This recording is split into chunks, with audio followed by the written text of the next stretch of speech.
Hi friends, இன்றைக்கி நம்ம இதில் பார்க்க போகிறது கருப்பு உளுந்த கஞ்சிங்க. இதுக்கு தேவையான பொருட்கள் வந்துட்டு கருப்பு உளுந்து 1 கப்பு, அதுக்கு 1/4 கப்பு பச்சரிசி, அதுக்கப்புறம் பாதாம் ஒரு 10, முந்திரி ஒரு 10. உங்களுக்கு எப்படி வேணுமோ அந்தளவுக்கு எடுத்துக்கலாங்க. ஏலக்காய் ஒரு 4. இது எல்லாமே தனித்தனியாக போட்டு வறுக்கணுங்க.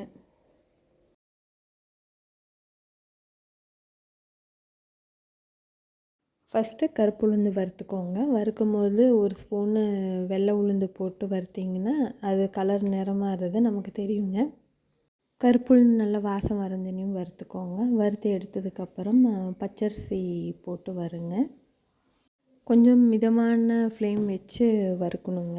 வறுத்திங்கன்னா அது கொஞ்சம் நல்லா எல்லாம் வறுபடுங்க. இல்லைன்னா நறுக்குங்கிற மாதிரி இருக்கும். பச்சரிசி நல்லா மொறுமொறுன்னு வரந்தனையும் வறுத்து எடுத்துட்டுங்க. பாதாம் கொஞ்சம் நேரம் வருங்க. கொஞ்சம் சிம்லேயே கொஞ்சம் வச்சு வறுத்திங்கன்னா நல்லா வறுபடுங்க.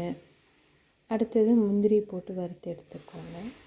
அது கூடயே கொஞ்சம் ஏலக்காயும் போட்டு வறுத்து எடுத்துகிட்டு ஆற வச்சதுக்கப்புறமேட்டுக்கு மிக்சிலையோ இல்லை குவான்டிட்டியை பொறுத்துங்க. இதை நம்ம மிக்சிலே போட்டு அரைச்சிக்கலாங்க. நல்லா நைஸாக வரதுன்னே அரைச்சி எடுத்துக்கோங்க. ஆறுனதுக்கப்புறம் அரைச்சி எடுத்துகிட்டு ஒரு ஏர்டைட் கண்டெய்னரில் போட்டு க்ளோஸ் பண்ணி வச்சுக்கோங்க. இது நம்ம கூழ் மாதிரி காய்ச்சி குடிக்கலாங்க. 1 டம்ளருக்கு 3 ஸ்பூன் அளவில் போட்டு கொதிக்க வச்சுட்டுங்க.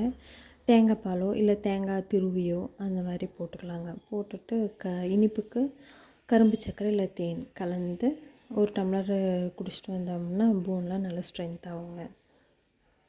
பெண் பிள்ளைங்களுக்கு இது கொடுத்துட்டு வந்தோம்னா நல்லாயிருக்குங்க. அவங்களுக்கு இடுப்பு வலி அந்த மாதிரி இஷ்யூஸ் எல்லாம் வராமல் நல்லாயிருக்குங்க. ஆரோக்கியமாக இருக்கலாங்க.